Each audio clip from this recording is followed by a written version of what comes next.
Hello, my name is Brandy Farmer, and I would like to remind you of the women who met 170 years ago in 1848 at Seneca Falls, New York, as they gathered around a table to drink tea and plan the women's rights movement.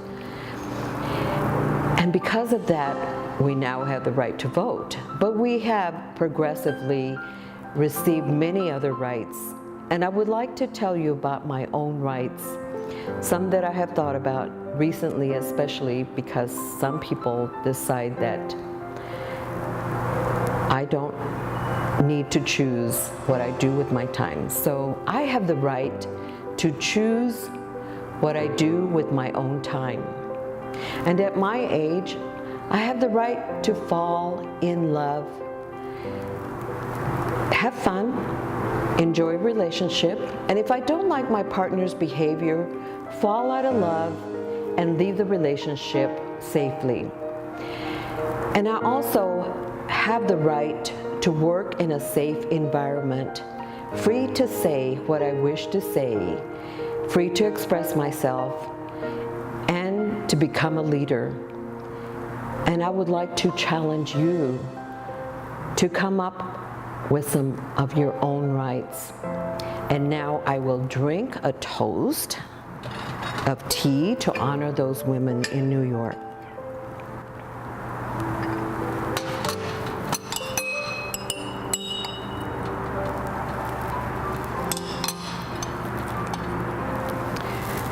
Now it's up to me, and is now up to you to decide what your rights are.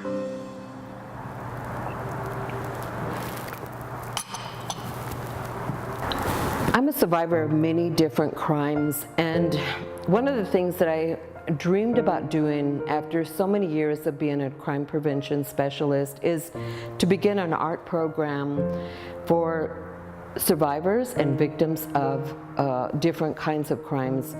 But as I was here teaching some of those art classes, I decided that I needed to express myself, and so these are some of my own works of art. This one here represents me leaving, and actually this one is called One Foot in Front of the Other, and this too will be behind me. And it represents the time of the year that I left. And then this work of art is called Heels of Steel, digging my heels in to fight for justice, for hope, for a new life, and liberty. And the spokes around the heart represents me, because everything that I do is with all my heart. And that's actually my mantra.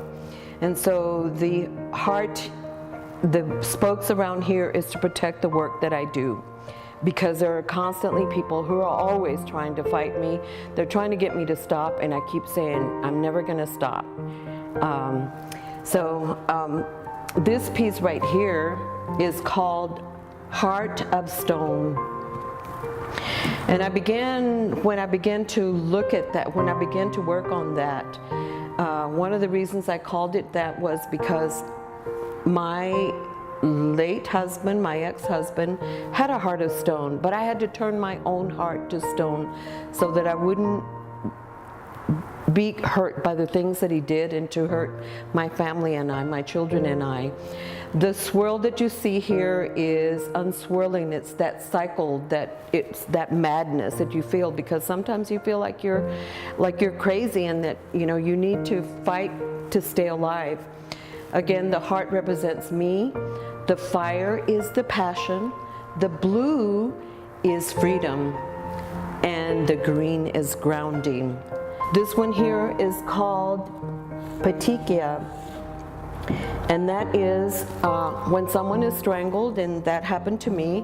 When someone is strangled, your eye will become bloodshot, because of the blood vessels that break in there. But I wanted to show that and express that to let people know that sometimes when they have experienced strangulation, that's what will happen. But there are so many other things that happen to the brain because you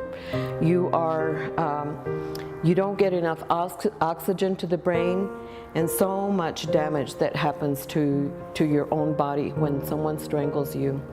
But again, everything that I do is with all my heart. I fought for victims. I go to court with victims. I do a lot, and I will continue to do it. And I keep telling the world that I'm never going to stop, that only God can stop me. And when God decides that He wants me to stop, He's going to make me lose interest. But so far, my passion is still on fire.